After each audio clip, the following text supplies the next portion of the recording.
हा व्हिडिओ शैक्षणिक उद्देशाने बनवलेला आहे। जे काही तुम्ही या व्हिडिओमध्ये ऐकाल ते सर्व इंटरनेटवर किंवा कोणत्याही पुस्तकातून किंवा कोणत्याही न्यूजपेपरमधून घेतलेलं आहे, जे की लोकांसाठी उपलब्ध आहे। नमस्कार मित्रांनो, माझं नाव रुपेश। स्वागत आहे तुमचं क्राईम स्टोरी इन मराठी चॅनलवर।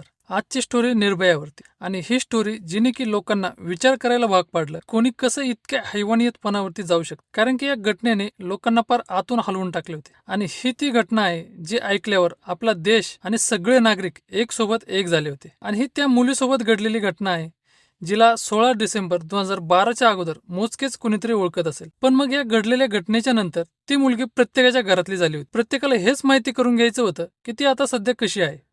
तर चला तर मग मी तुम्हाला ही घडलेली घटना सुरुवातीपासून ते शेवटपर्यंत सविस्तर पद्धतीने सांगतो।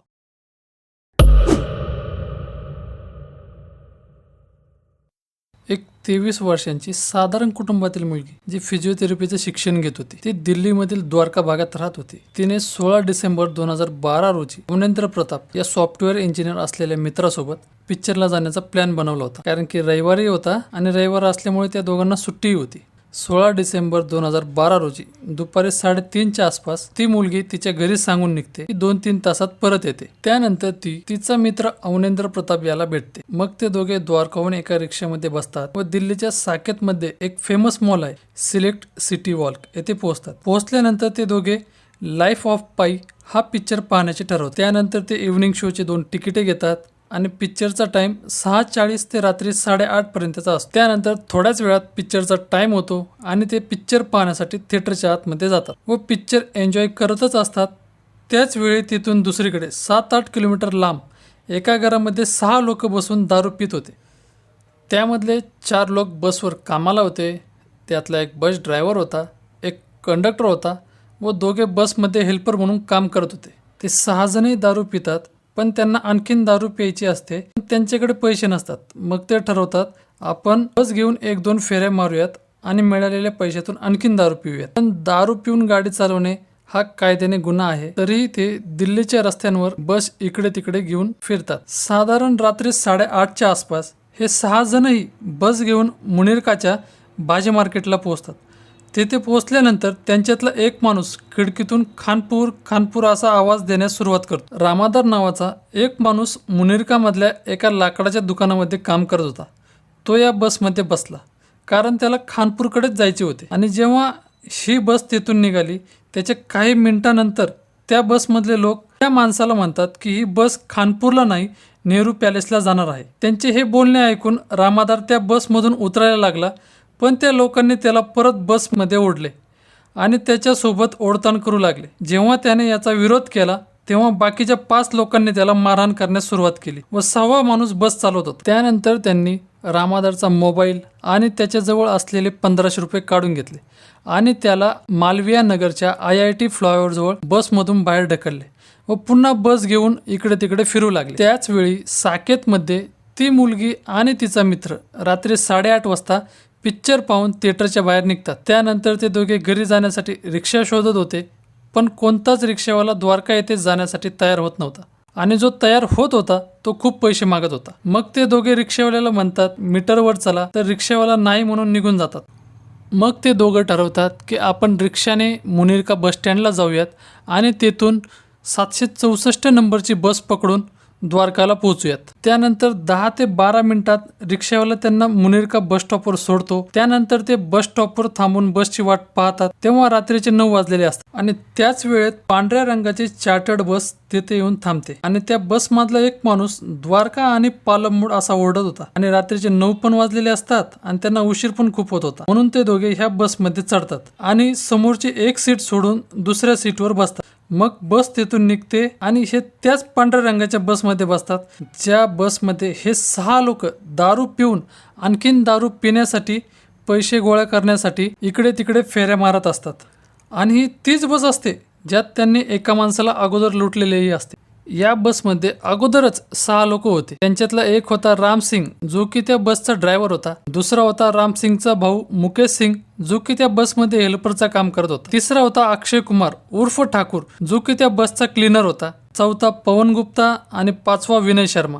हे दोघे बसमध्ये काम करत नव्हते, पण ड्रायव्हर राम सिंग याचे चांगले मित्र होते आणि हे पाचही जण एकाच वस्तीत राहत होते. आणि सहावा माणूस जो की त्याच बसमध्ये होता त्याचे नाव होते राजू. राजू या 5 जणांसोबत राहत नव्हता. तो त्याच दिवशी यांना 16 डिसेंबर 2012 दुपारी या 5 जणांना भेटला होता. त्यानंतर जेव्हा ही बस मुनिरका बस स्टॉपवरून निघाली तेव्हा त्या मुलीने व मुलाने तिकीट मागितले, पण त्या लोकांनी त्यांना तिकीट तर नाही दिले, पण त्यांच्याकडून 10,000 रुपये घेतले. त्यानंतर 5 मिनिटांनी ही बस मलाई मंदिराजवळ फ्लायओव्हरवर चढली. तेव्हा त्यांनी बसचा दरवाजा बंद केला आणि बसमधल्या लाईट्स बंद केल्या. त्यानंतर यांच्यातले 3 लोक त्या दोघांजवळ गेले आणि घाणेरडे काहीही बोलू लागले व शिव्या देऊ लागले. हे ऐकून त्या मुलीच्या मित्राला राग आला व तो त्यांना त्यांच्या बोलण्याचा विरोध करू लागला. तेव्हा ते तिघेही मिळून त्याला हाणमार करू लागले. हे पाहून मुलगी तिचा फोन काढते व पोलिसांना 100 नंबरवर फोन करू लागते. पण ते लोक हे पाहतात आणि तिचा फोन हिसकावून काढून घेतात. पण त्या मुलीचा मित्र ह्या तिघांना ऐकत नाही. हे पाहून बाकीचे दोघेही लोखंडाचा रॉड घेऊन येतात आणि त्या मुलाला खूप वाईट पद्धतीने मारतात. मग ती मुलगी तिच्या मित्राला वाचवण्याचा प्रयत्न करते तेव्हा ही लोक त्या मुलीलाही खूप मारतात. त्याच्यानंतर ती लोक ह्या दोघांचे पर्स, मोबाईल, ATM कार्ड, घड्याळ काढून घेतात. एवढंच नाही तर त्या लोकांनी ह्या दोघांचे कपडेही काढून घेतले. जेव्हा तो मुलगा त्यांच्या मारामुळे बेशुद्ध होतो तेव्हा ती लोक त्या मुलीला बसच्या मागच्या सीटवर घेऊन जातात आणि नंतर पाळीपाळीने त्या मुलीवर बलात्कार करतात. या दरम्यान ती बस दिल्लीच्या रस्त्यावर इकडे तिकडे फिरत होती आणि मध्ये मध्ये बसचे ड्रायव्हरही बदलत होते आणि त्या चालत्या बसमध्ये ही 6 लोक त्या बिचाऱ्या मुलीचा गँगरेप करत होते. तरीही त्या मुलीने स्वतःला वाचवण्याचा प्रयत्न केला आणि तिने विरोध करण्याचाही प्रयत्न केला असता त्यांनी माणुसकीची हद्दच पार केली. त्यातील एकाने त्या मुलीच्या प्रायव्हेट पार्टमध्ये तो लोखंडाचा रॉड घुसवला. त्यानंतर कमीत कमी 1 तासापर्यंत या 6 लोकांनी त्या मुलीला नाही त्या ठिकाणी चावले, नाही त्या ठिकाणी ओरबडले, मारले. एवढेच नाही तर जनावरांपेक्षाही वाईट वागले. तिच्या शरीरावर अशी कोणतीच जागा ठेवली नाही की जिथे जखम केली नाही. ती मुलगी ओरडत होती की मला वाचवा, मला वाचवा. पण त्या चालत्या बसमधून ट्रॅफिकच्या आवाजात तिचा आवाज कोणापर्यंतच पोहोचला नाही. त्यानंतर जेव्हा या हैवानांचं मन भरलं तेव्हा त्यांनी त्या मुलालाही मागच्या सीटवर आणले व दोघांनाही बसच्या मागच्या दरवाजातून फेकून देण्याचा प्रयत्न केला, पण मागचा दरवाजा जाम असल्यामुळे उघडलाच नाही. त्यानंतर ते लोक त्या दोघांना पुढे ओढत घेऊन आले आणि महिपालपूरच्या फ्लायओव्हर जवळ एक सुनसान रस्ता जिथे खूप झाडे झुडपे होती तिथे चालत्या बसमधून पुढच्या दरवाजातून बाहेर फेकले आणि बसचे मागचे चाक त्यांच्या अंगावरून चढवण्याचा प्रयत्न केला. पण तो मुलगा थोडा शुद्धीत असल्यामुळे त्याने त्या मुलीला रस्त्याच्या कडेला ओढले व बसचे मागचे चाक तिच्या अंगावरून जाता जाता थोडक्यात वाचवले. मग ते 6 जणही ती बस घेऊन तिथून जोरात निघून जातात. मग हे दोघे 16 डिसेंबरच्या त्या रात्री दिल्लीच्या कडाक्याच्या थंडीत रक्तबंबाळ अवस्थेत रस्त्याच्या कडेला पडलेले होते.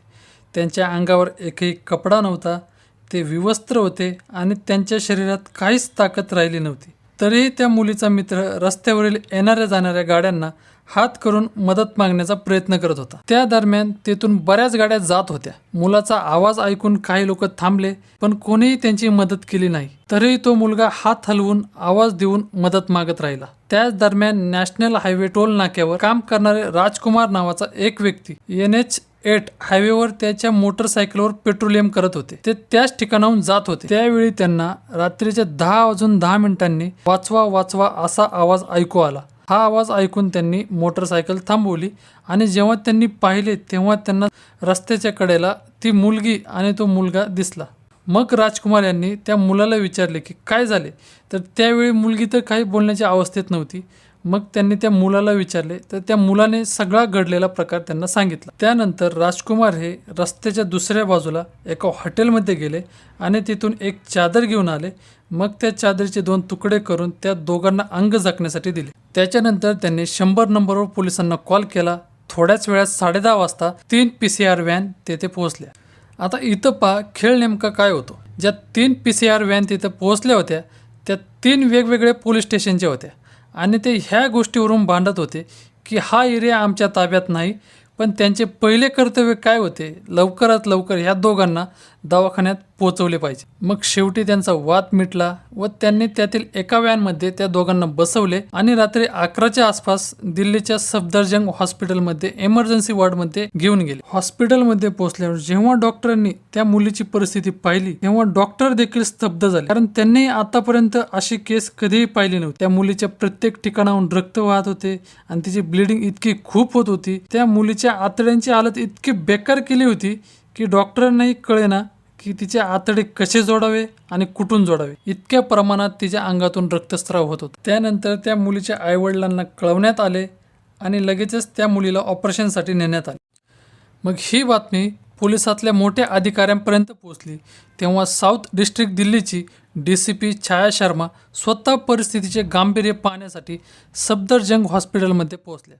मग डॉक्टरांनी त्यांना मुलीच्या परिस्थितीबद्दल सांगितले तेव्हा DCP छाया शर्मा देखील सुन्न जी हैवानियत त्या मुलीसोबत केली होती हे ऐकल्यावर DCP छाया शर्मा यांच्या असे लक्षात आले की हे प्रकरण खूप सेन्सिटिव्ह आहे आणि यात थोडा देखील उशीर केला तर हे प्रकरण हाताबाहेर जाऊ शकते, कारण कोणत्याही घटनेचे सुरुवातीचे 24 तास खूप महत्त्वपूर्ण असतात। DCP छाया शर्मा यांनी लगेचच कारवाई चालू केली आणि 16 व 17 डिसेंबरच्या त्याच रात्री त्यांच्या अतिशय हुशार पोलिसांना हॉस्पिटलमध्ये बोलवले आणि त्यांच्या 3 ते 4 टीम तयार केल्या। मग त्याच रात्री त्या मुलीचा मित्र अवनेंद्र प्रताप याचे स्टेटमेंट घेतले आणि सकाळी 5:30 वाजता वसंत विहार पोलीस स्टेशनमध्ये FIR दाखल केली। त्याच्या स्टेटमेंटमध्ये अवनेंद्र प्रताप याने मुलीसोबत घडलेला सर्व प्रकार सांगितला। हे ऐकून पोलिसांनी असे ठरवले सर्वप्रथम ती बस शोधावी लागेल ज्या बसमध्ये ही घटना घडली आणि ही बस मिळाल्यानंतरच पुढचे काही पुरावे मिळू शकतील। त्यानंतर पोलिसांनी अवनेंद्र प्रताप याला बसच्या बाबतीत विचारपूस केली तेव्हा त्याने सांगितले की ती एक पांढऱ्या रंगाची बस होती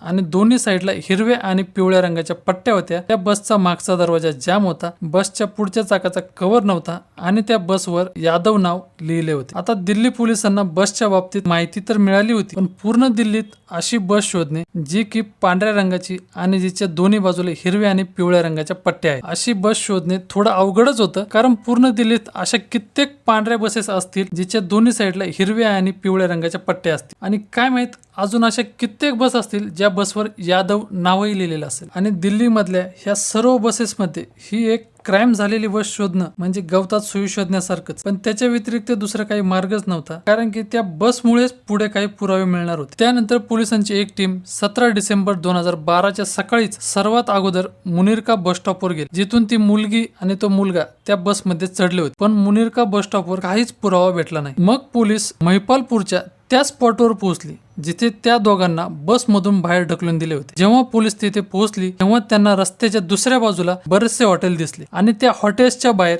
CCTV कॅमेराज देखील लावलेले दिसले। आता पोलीस एक एक करून त्या हॉटेलचे CCTV फुटेज चेक करू लागले, पण त्यांना काही हाती लागत। शेवटी पोलीस तिथले एक हॉटेल ज्याचे नाव हॉटेल दिल्ली 37 होते तिथले पण CCTV फुटेज तपासतात। त्या फुटेज मध्ये पोलिसांना खूप साऱ्या पांढऱ्या रंगाच्या बसेस दिसतात, पण पोलिसांचं डोकं तेव्हा टणकतं जेव्हा ते पाहतात एक पांढऱ्या रंगाची बस जिच्यावर यादव नाव लिहिलं होतं ती काल रात्री म्हणजेच 16 डिसेंबर 2012ला एकाच जागेहून 20 मिनिटात 2 वेळा गेली आहे। त्या CCTV फुटेज मध्ये दिसलं ती बस रात्री 9:34 तिथून गेली, मग परत सेम तीच बस रात्री 9:53 त्याच जागेहून जाते। या गोष्टीमुळे पोलिसांना त्या बसवर संशय येतो। त्यानंतर दिल्ली पोलीस ट्रान्सपोर्ट डिपार्टमेंट मध्ये गेली व त्या बसची माहिती काढली आणि त्याद्वारे बसच्या मालकापर्यंत पोहोचली। तिथं पोहोचल्यावर पोलिसांना गाडीचा नंबर मिळाला आणि हेही कळाले की ती बस शाळेतल्या मुलांना शाळेत सोडणे आणि आणण्याचं काम करत। आता पोलिसांना बसची पूर्ण माहिती तर मिळाली, पण ती बस अजूनही गायब होती, कारण त्या बसच्या मालकालाही माहित नव्हतं की ती बस कुठं आहे। त्याच दरम्यान पोलिसांना त्यांच्या खबऱ्यांकडून ही माहिती मिळते की ती बस सेक्टर 3